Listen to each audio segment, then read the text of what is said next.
Dans un quartier d'Abidjan, un homme nous montre sa Kalachnikov en public. Il l'a gardée après la crise post-électorale qui a fait quelques 3000 morts en Côte d'Ivoire en 2011.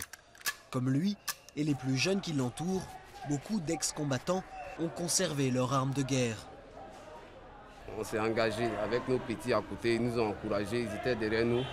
On a fait la bataille et puis on a gagné la bataille. On a récupéré tout ce qui est armes de Gbagbo dans la commune ici. Dans un autre quartier non loin de là, des trafiquants ont accepté de nous parler. Ils nous montrent un pistolet automatique très recherché à Abidjan. Il est discret et d'un maniement facile. Une arme comme celle-là se loue l'équivalent de 30 € la journée ou environ 200 € à l'achat. Mais les deux membres du réseau affirment disposer de tous les modèles avec leurs munitions.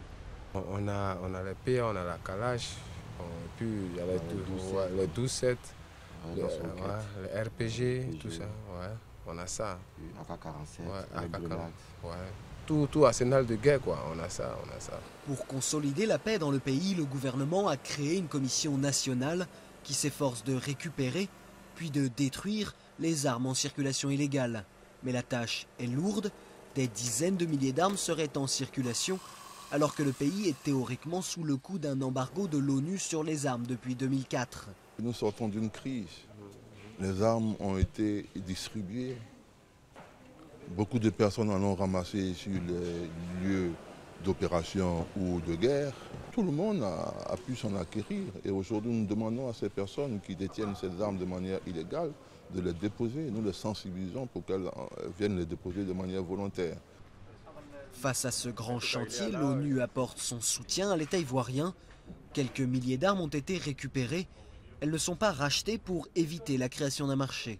Une phase de sensibilisation qui peut durer, c'est variable, mais quelques jours généralement, et qui adresse aussi bien les autorités politico-administratives que la société civile, les ONG. Et alors il y a le ou les 2-3 jours de collecte effective.